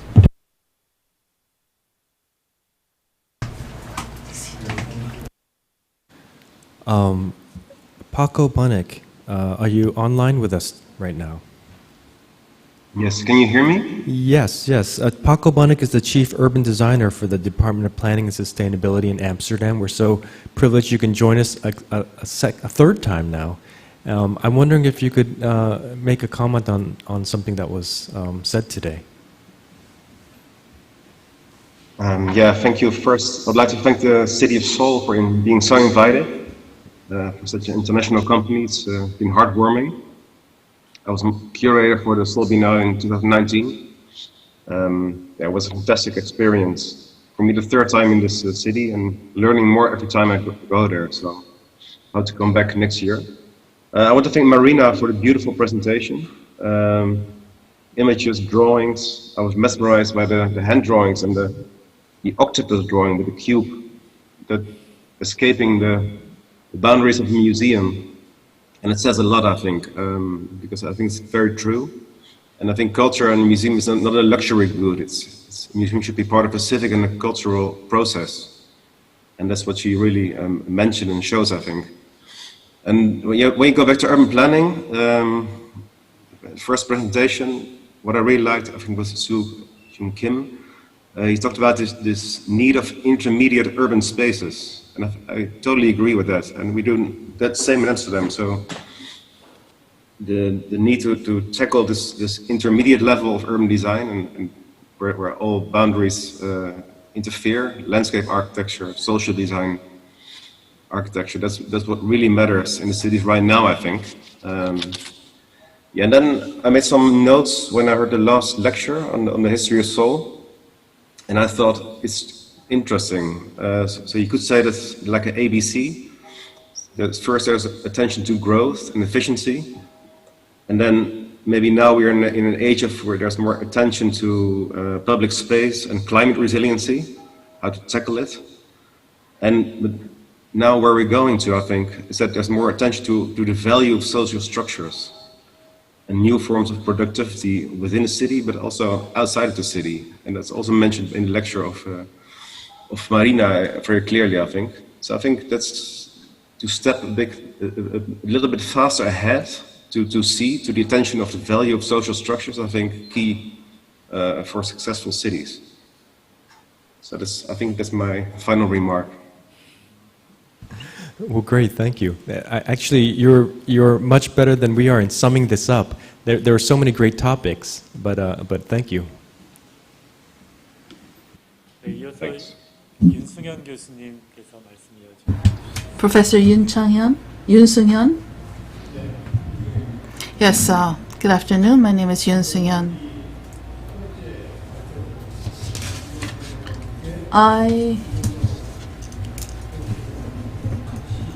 was part of the 2045 urban space project. We are researching together. It's a difficult project and we're still a little bit confused. So in this respect, I heard many things that were useful and helpful. With regard to the museum presentation, it started with the question of what a museum is and what a museum can be.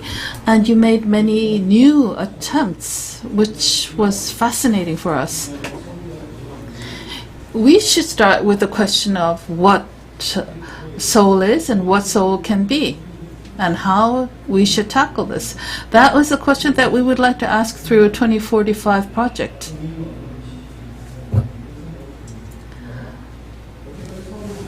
Until now, there were many innovative attempts made in Seoul, but these new initiatives can be more valuable and open a new way the city works. If we want to find out whether this is being done, we have to look at how the residents of the city are living and using those spaces, the physical spaces. We have to identify how the citizens use those spaces, and the result of this question has to be integrated into our project. I'm also curious to find out how this is being done in other cities. Until now, there might have been innovative and curious projects, interesting projects that were implemented. I think we can compare this to a singer on stage. We have the orchestra that allows the singer to shine. I'm talking metaphorically. The singer has to have talent, but then there's the orchestra that supports that singer. Who should be playing the role of orchestra in the city of Seoul? It's an entity providing rhythm and providing the necessary background for the singer. What can we do if we are to play the role of the orchestra? I think that's an important question that we must ask.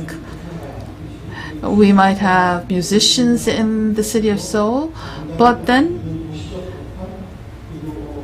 there could be a dancer who dances along that song. Who or what can be that dancer? This is closely related to the everyday lives of the citizens. I think this provides us with an opportunity to ask the questions of who should play the role of the dancer to make the singer shine even further on stage. I would like to know what you have in Amsterdam. What is the mechanism that provides the rhythm or the dance in Amsterdam? I think that might be a great question for Paco Bonik to answer. Yes. I'm a really bad dancer. I'm sorry. No, this. Tell us how it's done. We're looking towards you. This is difficult. I think it's a matter of attitude and culture, as mentioned before about a previous city architect. So the attitude which provides freedom or free space for citizens and being adaptive, that creates this crazy dance which we're in and which may come to result in a better city, I think. So for me, it's about the way you work, the way we work together on multiple levels. That creates good choreography. And it's not only done by the city or the top-down system, not at all. I think it's done by the openness and the invitiveness of the people who work for the city and who have heart for the people of the city.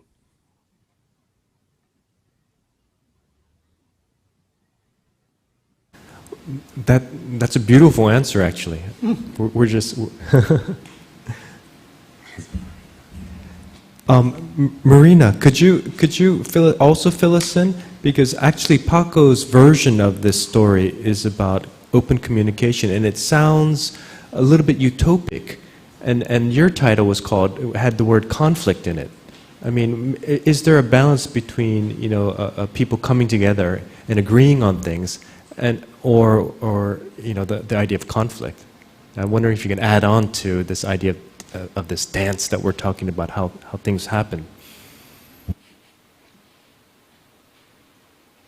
Yeah, I guess when we think about cities, many times we have made the mistake, architects, to treat them as a very, like as a body that can be easily domesticated and designed from above. We are learning that more and more that that's not possible, that indeed there are live beings and they have, as the octopus again, many forms of intelligence in all of its parts. And they are dynamic and they are moving. And so these notions of urban development that we, in my generation also, I studied, might not be adequate to design the city of the future. In relation to conflictual situations, not only in the way we coexist, I have a few ideas. Perhaps one is that architecture and urban planning has most of the times we focus around the notion of the human. So having a human-centric position in how we design, and is primarily based on the comfort of the human and the privilege of the human in relation to other species. And we are learning now that that's not possible to continue anymore, to have that attitude, that the city has to be a form of coexistence where different comforts come together, and that creates conflict. So how we can design cities where plants be other beings like animals and air quality and many different actors come together, and that means that perhaps we have to redefine notions of human comfort in order to allow a more sustainable approach that creates a better planet. That's one thing. The other is that there are many forms of exclusion that come together with the design of architecture. And obviously now we are trying to amend in many ways these forms of inequality and exclusion that different forms of urban planning and architecture have brought over decades and centuries.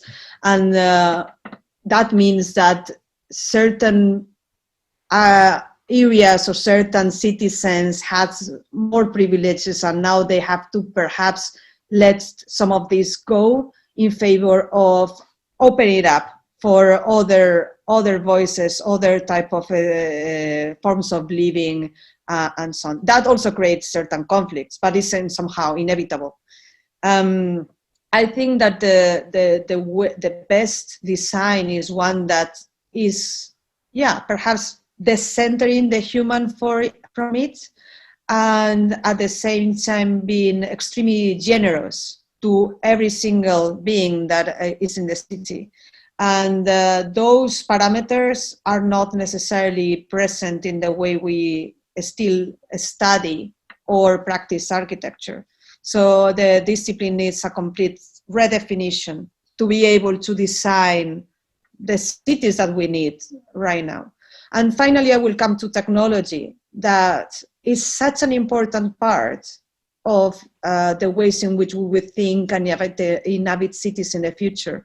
And yet, architects sometimes are very behind the development of these new technologies. And we always come when these technologies are almost ready to be implemented, or they are implemented, and then we have to think how to coexist with those developments. I will invite also architects and urbanists to try to position themselves in the spaces of decision-making and development of these technologies that ultimately have a big impact in how cities are thought and inhabited, lived.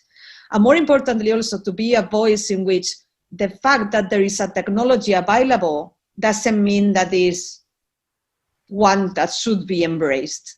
So I think we have to have a lot of conversations in which certain innovations might bring too much conflict. I'm always in favor of, a conflict is inevitable, but we have to also be aware of how certain technologies actually are extremely disruptive and not necessarily are creating a better city. Great. Well, thank you for that answer. Yes. 네, 감사합니다. 다음은 지금 도시 설계 분야에서 활동을 활발하게 하고 계시는 유석연. I would like to invite Professor Yoo Seok-yeon, who is very active in urban planning, to give her comments. Hello, everyone.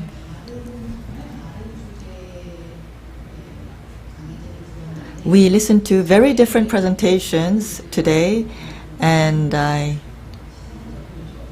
learned a lot from all of the presentations today. It was very helpful.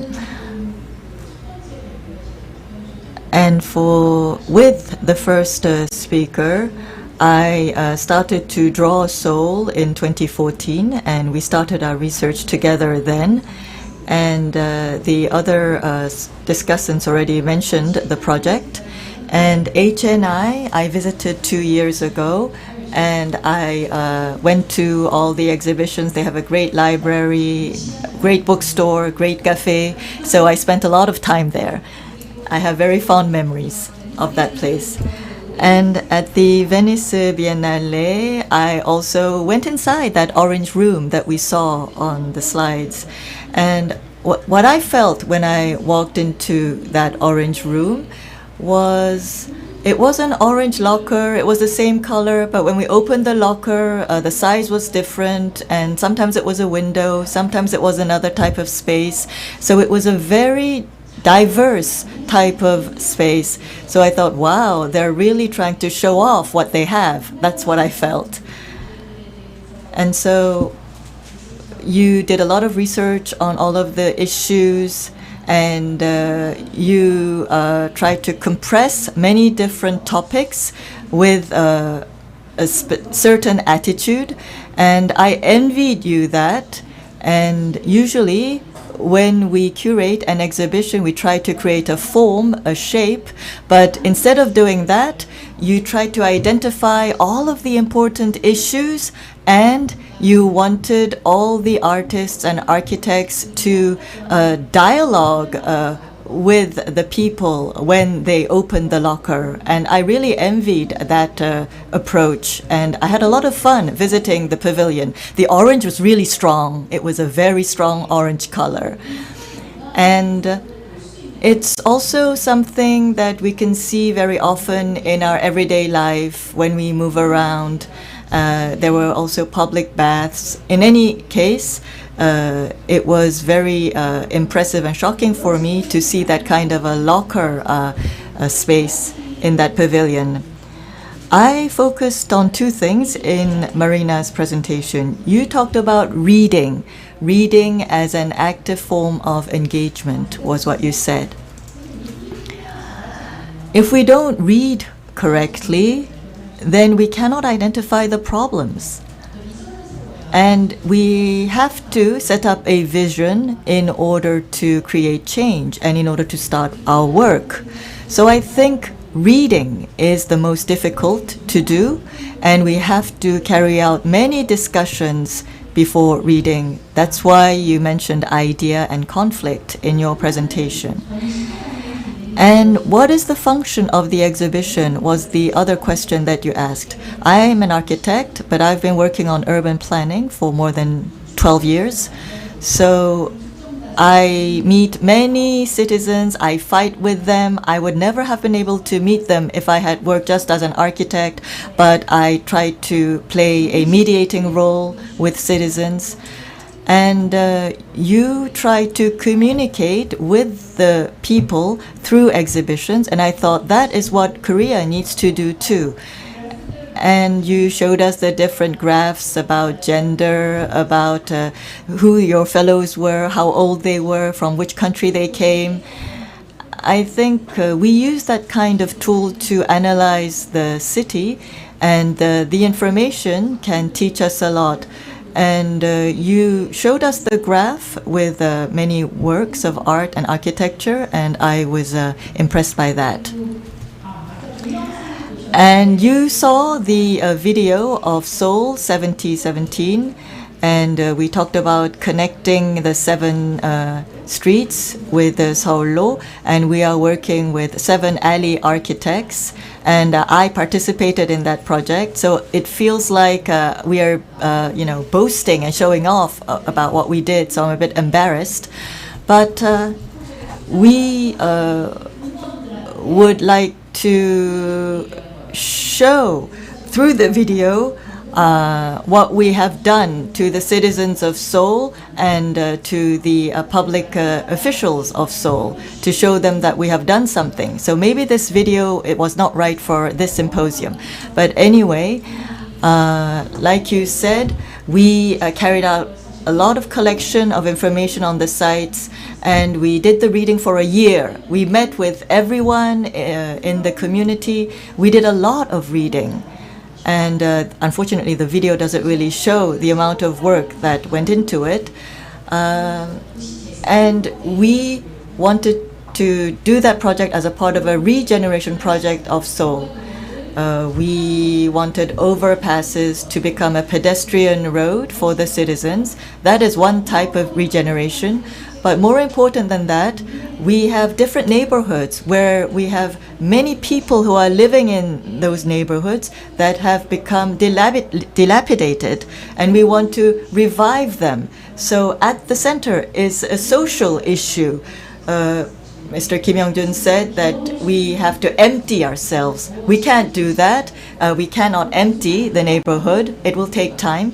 And the citizens would like to create something, and they are asking for things to get better. We are unable to go up to that level. But these different stories can become part of the story of Seoul, and maybe it can revive a city that is about to die. It can be a starting point. Architects really participated in this project as the first project that was truly focused on regeneration. And one more thing I'd like to add is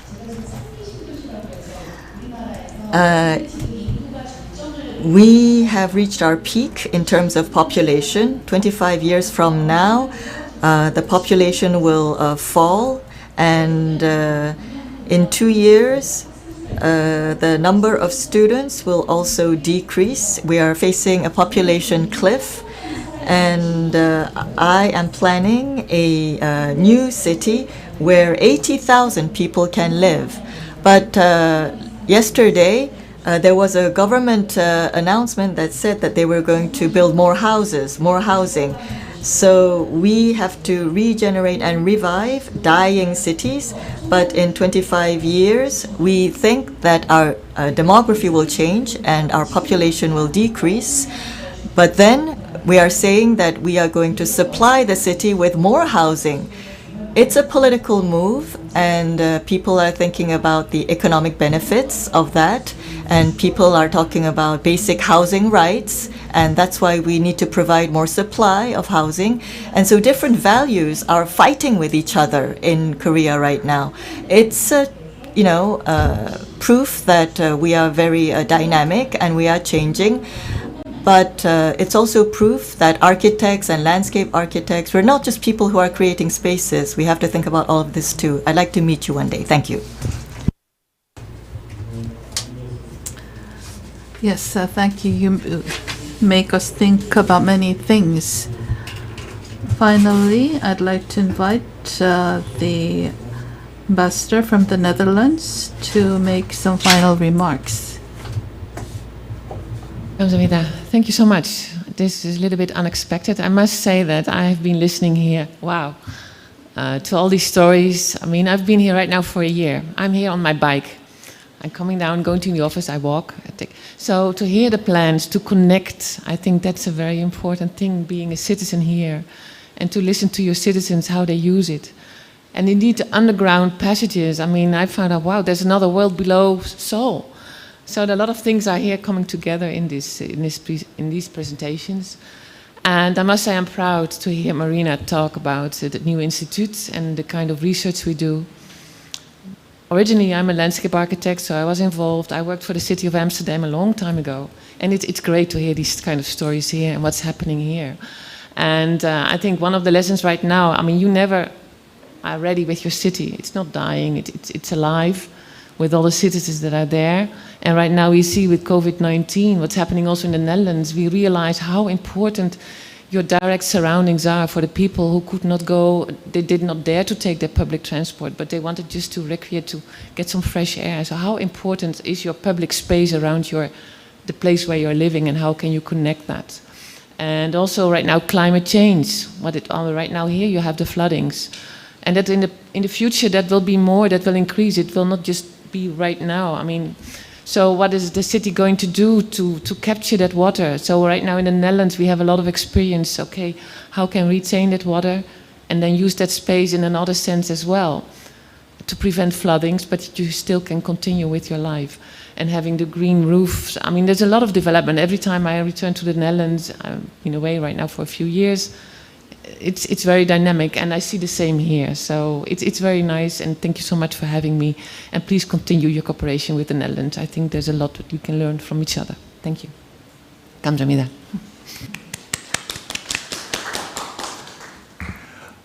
Well, we're wrapping up now, and it's been a longish evening. I wish we had more time, but this is the format. This kind of conversation, this kind of meeting actually deserves more time and more conversation. So in that regard, these series, Marina, just like your exhibitions, could we put Marina on the screen too, and also Paco? Could we have all of us on the screen? The purpose of these is to start conversations. They're not really to be final words on anything. So I think we're successful in doing that, and we're going to have many more of these conversations. And just like Marina, the work that you're doing, you're now the exhibit is working towards things that are unfinished. You know, they're in process. So that's exactly what this evening was about. But one thing I just wanted to close with in terms of the idea of city as a verb, and if I was trying to summarize, I think there is a thread that begins to put these conversations in a kind of an important relationship to each other. And the first thing is that Marina, you're such a eloquent speaker and so nice, but I think you are a wolf in sheep's clothing. Do you know that terminology, a wolf in sheep's clothing? And I think that's great. That's exactly what the role of a curator in an institution like yourself should be, in that you have to connect to the public, but you also have to create conflict. And so in a way you have to make things palatable, but also make them readable. And so that way, the idea of the wolf in sheep clothing is a very important member of society. You know, you're not creating tension for tension's sake. You're actually going in there strategically. So I think that's very important. And I think we need that because as I was looking through all the incredible projects that the city of Seoul is doing, I was also thinking about an article that I just read yesterday about the OECD countries, you know, the most quote-unquote advanced countries. And the first thing that I saw was the United States is at the bottom of the list. The quality of life is awful in the US because of inequality, all the racial injustice, but also because of health and infrastructure. You know, these are the main categories of the OECD ranking. But so that I was having a kind of a bittersweet laugh about that the US has plummeted. But low on the list in the bottom third was Korea. In terms of the OECD quality of life, Korea was, so the projects that we saw today, they're very optimistic, but they're not innocent projects. They're being done for a reason. They're being done because there is a crisis level of things happening in Korea, and so they're done in response to crisis. And I think that's one thing that we can't forget in terms of the idea of city of verb, that these are not just kind of projects that are just icing on the cake, that they're making a good place better. They're actually in response to crisis. And I think, so the role that you brought, Marina, to the table here is that we need to be able to identify those modes of crisis, and we need to understand that these are not just projects that will make the city nicer. They're actually projects that will actually hopefully solve inequality, environmental issues, and also the idea that technology is not innocent as well. Technology can be problematic. So that's the way I would sum this up, a great kind of beginning discussion between all of us. So in that regard, I want to say thank you. Thank you to all the listeners from all over the world. We've had guests from Africa, really great comments from all over the world, from the Middle East. And so it's been a really privilege running this, and today's the last day. But again, it's the last day is the first day. It's the beginning of a lot of conversations. So thank you again, Marina. Thank you again, Paco, for joining us from abroad. And thank you, everyone at this table. Good night.